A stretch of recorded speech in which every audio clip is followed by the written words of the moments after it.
Ay, es que la verdad, ¿qué hago? Caigo en suponer, porque es que el papá de mis hijos, las cosas que ha hecho no han funcionado. Entonces, ay, es que es difícil para mí no hablar de él porque ha sido tan difícil, siento que no me apoyan las cosas del niño. ¿Cómo debo de hacer eso? Hola, ¿cómo estás? Me alegra saludarte nuevamente.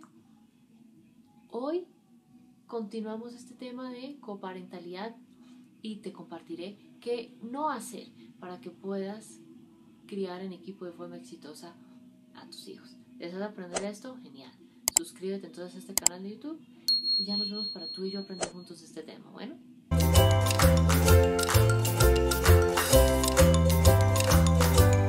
Bueno, me alegra encontrarte aquí nuevamente. Hoy seguimos con esta parte 2 de coparentalidad, cómo lograr esa coparentalidad exitosa. En el video anterior que aquí te comparto, te conté un poco algunas claves que considero que te pueden ayudar para saber qué hacer para criar en equipo de forma exitosa. Y hoy cerramos este tema en este video hablando de qué no hacer para criar en equipo de forma exitosa. Gina, ¿cómo así? Digamos que siento que hay cosas que no es recomendable hacer, sea que vives con tu pareja, sea que ya es tu expareja, pero que están criando en común a ese hijo, ¿m? O a esos hijos. Porque en realidad siento que son cosas que cuando suceden solo complican más la situación, ¿m? Y es un poco algo que me he dado cuenta en parejas que siguen, digamos, juntas, en parejas que ya están divorciadas o separadas, que siento que te puede ser de gran utilidad. Entonces, voy a compartir entonces 4 claves fundamentales. Clave número 1, no supongas, no asumas. Muchas veces caemos, siento que en las relaciones sociales, llámese pareja, familia, laborales, etcétera, muchas veces caemos en suponer, porque en realidad asumimos que si una vez hizo algo, ya lo hace siempre así. Y en algunas ocasiones es así, en muchas ocasiones no. ¿Mm? Caer en generalizar que porque una vez recogió tarde a ese hijo del colegio, por ejemplo, siempre lo recoge tarde, es caer en el error. Y al suponer, al asumir, simplemente siento que caemos en automático sin darnos cuenta en descalificar a ese otro cuidador, ¿no? Y eso en realidad va a predisponer y puede incluso provocar conflictos innecesarios que no benefician en nada el poder coparentar de forma exitosa, ¿sí? Gina, pero es que me cuesta mucho. Gina, pero es que a veces hace esto. Gina, pero es que a veces no hace aquello. Lo entiendo. Y más si hay diferencias, o si es el primer hijo que están coparentando juntos, o si se separaron, y esta dinámica nueva luego de la separación del divorcio, digamos, es un poco compleja. Siento que en lugar de caer en suponer o asumir, como te decía en el capítulo anterior, que aquí abajo te lo comparto, lo mejor y más recomendable que te puedo sugerir es pedir ayuda profesional de un psicólogo que les ayude a mediar para llegar a acuerdos que al que más beneficie sea ese hijo, porque más que nada recuerda que la cuestión no es, lo importante no es tener la razón, lo importante es encontrar soluciones para criar en equipo de forma exitosa en lo que más beneficie a esos hijos, ¿sí? Fundamental tener eso en cuenta, que en realidad digamos que ahí al dejar de suponer te recomiendo incluso que lo reemplaces por consultarle. ¿Qué pasó si, digamos, recogió, digamos con el ejemplo, recogió tarde a ese hijo en el colegio a la hora de salida? Pregúntale, ¿qué sucedió? No tuvo un trancón, no, pues un accidente unas cuadras atrás y eso me dejó atascado en un trancón horrible. Ok, digamos que para saber cómo pueden resolverlo para que ese hijo no se vea afectado o sea lo menos afectado posible, ¿sí? Clave número 2 entonces, no hables mal, no juzgues, critiques al otro cuidador con tu hijo.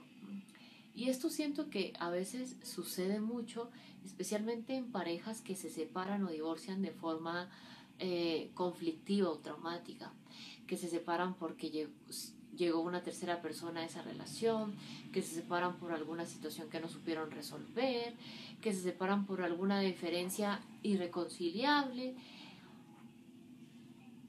y sin darnos cuenta a veces en automático acabamos en decir, ay no, es que tu papá es un irresponsable por no haberte preparado la lonchera para ir hoy al colegio. Y ese hijo escucha esos juicios, esas críticas que mamá hace de papá o que papá hace de mamá, o como esté conformada esa familia, que papá hace del otro papá o que mamá hace de la otra mamá, en fin. Y en realidad reflexiona, ¿eso le suma o le resta a ese hijo? Le resta demasiado, ¿no? Porque ¿cómo crees que se siente cuando escucha que uno de sus cuidadores habla mal del otro? No se siente bien, porque puede que ellos, como ustedes como pareja, se hayan separado, divorciado, pero él sigue siendo el objeto en común, sigue siendo ese ser en común, ese proyecto en común que tendrán toda la vida. Y lo lastiman porque los quiere a ambos. Entonces escuchar que uno habla mal del otro es doloroso para él. Recuerdo mucho que había un niño que estaba metido en ese triángulo con sus papás. Papá hablaba horrible de mamá, mamá hablaba horrible de papá. Él caía en ser muy permisivo, ella caía en ser muy autoritaria. Y ese hijo se ponía muy triste cuando contaba esas cosas en consulta. Entonces, a la hora de la verdad, aquí no es lavarnos las manos de que si sucedió esto porque él lo hizo de esa forma o no lo hizo de esa forma, ¿sí? Reconoce algo, y es que esa relación de pareja se acabó. Por las razones que se haya acabado, si te cuesta procesar eso, puedes ir a apoyo psicológico que maneje ese tipo de temas, pero que es importante. Esas críticas le duelen a tus hijos, esos juicios le duelen a tus hijos, esos insultos, esos comentarios negativos que haces de su otro papá, le duelen a esos hijos, ¿no? Deseas que tenga ese tipo de ideas sobre ese otro papá, no, porque si estás buscando criar en equipo, es importante que se parta del respeto mutuo. Nos respetamos cuando estamos con ese hijo, cuando no estamos con ese hijo. Cuando estábamos hablando en conjunto es ese cuidador y yo, cuando no estamos hablando.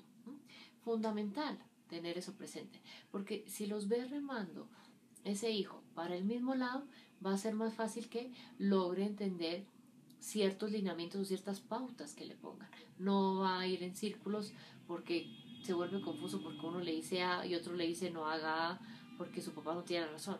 ¿Listo? Fundamental tener eso presente. Clave número 3 entonces, no tener altas expectativas sobre criar en equipo, sobre coparentar.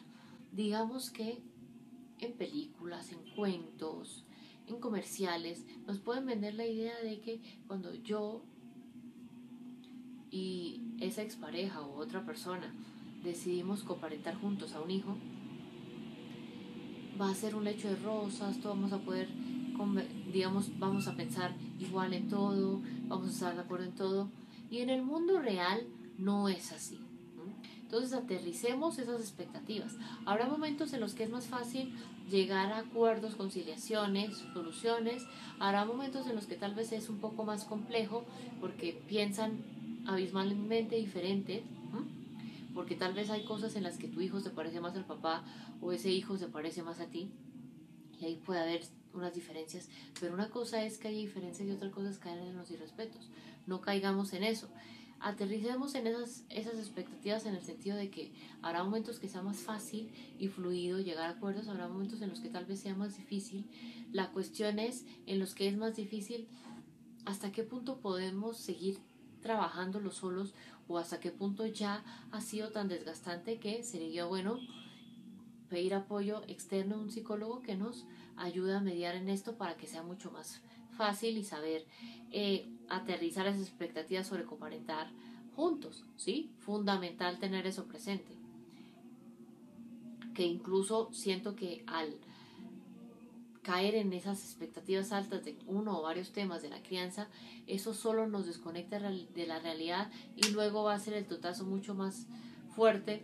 Vamos a caer en frustrarnos porque tal vez esa expareja no hizo las cosas como habíamos acordado, o tal vez en culparnos porque siento que me equivoqué al no cumplir los acuerdos que había llegado con él sobre ciertos temas de la crianza de ese hijo. Entonces esto va a ayudar a que esa frustración, esa culpa no haga parte de, digamos, de este camino, y darnos cuenta que habrá momentos más fáciles, habrá momentos más difíciles, y hace parte de la dinámica saber cómo fluir con cada uno de ellos y saber cómo transitar por cada uno de ellos. ¿Listo? Clave número 4 entonces, no incumplir los acuerdos de la crianza. Siento que es fundamental darnos cuenta que no es que para que yo me pueda ganar a mi hijo por encima de su papá, entonces voy a premiarlo y darle todo lo que quiere, o para que ese hijo en realidad se ajuicie, entonces voy a castigarlo y usar esos tratos severos porque me doy cuenta que la mamá no lo hace. No, ¿sí?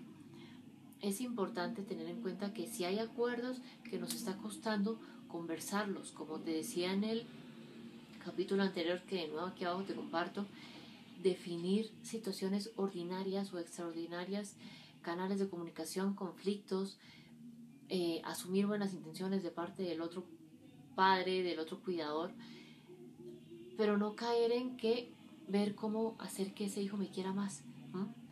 O que quiera menos a esa persona. No, sino en realidad si hay acuerdos que nos está costando, juntos revisarlos, sentarnos, almorzar juntos, conversar. Mira, este acuerdo que hacíamos de recoger, no sé, todos los sábados a tal hora de la clase de fútbol a ese hijo le está costando por tal y tal cosa, podríamos revisar a ver cómo hacemos el ajuste, ¿sí? Ahí digamos que replanteamos. Eso es como cuando uno crea eh, un plan anual de lo que se va a trabajar en una empresa. Pues no lo crea y lo aplicará y todo saldrá súper bien. Habrá cosas que sí fluyan y lo hacemos, habrá cosas que no fluyan y toca revisarlas y hacer unos ajustes y se hacen con esas nuevas modificaciones, ¿no? Acá lo mismo, habrá cosas que tal vez no habíamos pensado que era bueno, digamos, incluir, y en el camino nos damos cuenta que es importante hacerlas para que ese plan pueda cumplirse en un porcentaje tal vez no total, pero sí cercano al que habíamos estipulado, ¿sí?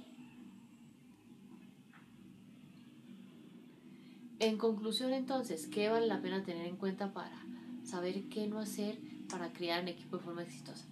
Siento que la clave es darnos cuenta que lo importante no es tener la razón, lo importante no es si el otro padre de tus hijos tiene razón, lo importante no es si tú tienes la razón, lo importante es encontrar soluciones, soluciones que al único que tienen que beneficiar es a ese hijo, ¿no? Y cuando nos damos cuenta de eso y nos salimos de esa mirada un poco egocéntrica, comenzamos a ver que a la hora de la verdad, tal vez te comienzas a dar cuenta que incluso había muchas diferencias, muchos conflictos, muchas peleas, muchas discusiones con tu pareja o con tu expareja sobre esa crianza de esos hijos al coparentar juntos, porque cada uno buscaba de una forma u otra tener la razón y convencer al otro de que la tenía para que también se la diera. Pero eso, ¿de qué le sirve a ese hijo? No le sirve a nada, porque eso no va a hacer que, digamos, haya un solo camino que recorran con él para sus rutinas, para sus vacaciones, para sus situaciones cotidianas, para cuando sucede algo eventual, para cuando hay conflictos, etc. Entonces es fundamental tener eso presente. Al dejar atrás el tener la razón y enfocarnos en buscar juntos la solución, nos damos cuenta que al que hay que priorizar es a ese hijo y lo que más le beneficie, ¿sí? No la mirada personal y tener ese aplauso. ¿Listo? Ahora, vamos a hacer entonces la pregunta del mes La es que tú y yo todo este mes vamos a reflexionar la siguiente pregunta. ¿Por qué sientes que te está costando coparentar a tus hijos con esa pareja, con esa expareja? ¿Qué es lo que más te ha costado para poder hacerlo? Cuéntame aquí abajo en comentarios todas tus reflexiones y experiencias, incluso preguntas, y voy a estarte respondiendo a lo largo de estos días. Bueno, esto es todo por la cápsula del día de hoy. Si te gustó, dale manito arriba, me gusta, compártelo con todas las familias que tengas cerca que te das cuenta que les está costando coparentar en equipo con su pareja, con su expareja. Y recuerda suscribirte a este canal si aún no te has suscrito, porque aquí te estoy compartiendo cómo puedes conocer a esos hijos desde una mirada cada día más llena de amor, respeto y conciencia. Entonces, únete a esta familia para que nos subamos a ese barco y aprendamos juntos, junto con las más de 17,000 familias que hacen parte de esta familia de ciclo infantil adolescente. Tú y yo nos encontramos entonces en una próxima oportunidad. Un abrazo grande. Chao.